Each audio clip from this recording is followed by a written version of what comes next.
Low projection, moderate sillage, French mastery. The community got 2 out of 3 right. Most fragrances perform to the room. This one performs for you and the people close enough to matter. Let's break it down. Hey Raiders, I'm Turk. The fragrance community is divided on this one. One camp calls it a masterpiece. The other says it's simple, that it lacks complexity, there's not enough going on. Same bottle, 2 completely different verdicts, both earned from where they're standing. The difference is in the framework. Western fragrance culture measures projection and sillage. French perfumery measures restraint and intention. If you bring Western expectations to a French masterpiece, you'll find exactly what you're looking for, but not what the bottle was built for. Judging this bottle by projection and sillage is like judging a master chef on how loudly they work in the kitchen. Chanel knew exactly what they were making. The price of that is a divided room. Let's get into the scent. The opening is Mandarin Orange and Mint. The orange is warm rather than sharp. The mint doesn't read as cold or metallic as other ones do. It integrates immediately rather than announcing itself.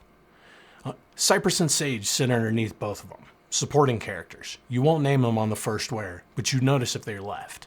They're what keeps the opening from reading as just another fresh fragrance. Most reviews never name them. They just know something is working. Then the pepper arrives in the heart, quietly. Just enough edge to keep everything from softening too quickly. Then the base. Tonka, sandalwood, cedar, and musk. This is where the creaminess lives. It's warm, settled, and very specific to your skin. Within a couple hours, it's just part of what you smell like. And the top notes do leave fast, so please don't chase them. What stays is what Chanel actually built. Sophisticated, earned, self-assured. That's the architecture, and we're about to find out if it holds. This is the Raider report for Chanel Allure Homme Sport Eau Intense. 4 to 6 hours on my skin. The top notes leave early. That's intentional, not a flaw. The base absorbs into your skin chemistry and becomes something specific to you. By hour 3, it's yours. No one else smells exactly what you smell. The room doesn't feel it arrive. The right people do. Close enough to matter. That's the audience. It doesn't fill the room.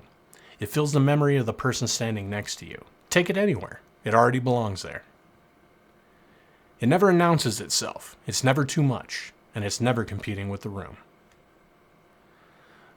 The bottle you reach for when you want to be present without performing it. $150 to $175. Chanel doesn't discount. Neither does the craftsmanship. If the budget is tighter, a decant's more than fine. This isn't the bottle that needs to be owned to be understood. Chanel knew what they made. The price has always reflected that. So that skin scent behavior, the fragrance absorbing completely within a couple hours, most people read that as a longevity problem. It isn't. It's the fragrance completing its job. The complexity is dissolved into something that belongs to your skin specifically. You're not wearing it anymore. It's a part of what you smell like. The people close enough to catch it aren't smelling Chanel. They're smelling you. But that's enough about the bottle. Let's talk about who this is for. Some people make it look easy. You've seen them. The ones who move through a room like the room was built for them. The ones who speak and the whole thing just lands. The ones whose work looks inevitable rather than earned. What you're seeing is the end of a very long story nobody told you. The repetitions that produced that happened in private. All 10,000 hours of them. The failures happened in private too. The discipline and sacrifice that produce the effortlessness are invisible. All of it. By the time anyone's watching, the work was already done. Talent gets you noticed. The 10,000 hours get you a seat at any table you choose. Chanel built this fragrance the same way. The complexity is still there. The orange, the mint, cypress, pepper, tonka, all doing their jobs at once. You just can't see the work anymore. The difficulty disappeared into the craft. That's the peek behind the curtain. Nobody saw the reps, except the ones close enough to know better. Effortlessness is the last step. Every rep before it is yours alone. Someone somewhere is on day one of something great. It just doesn't look like it yet. And if you're already doing the reps, you already know where to find us. Raid smart. Smell better.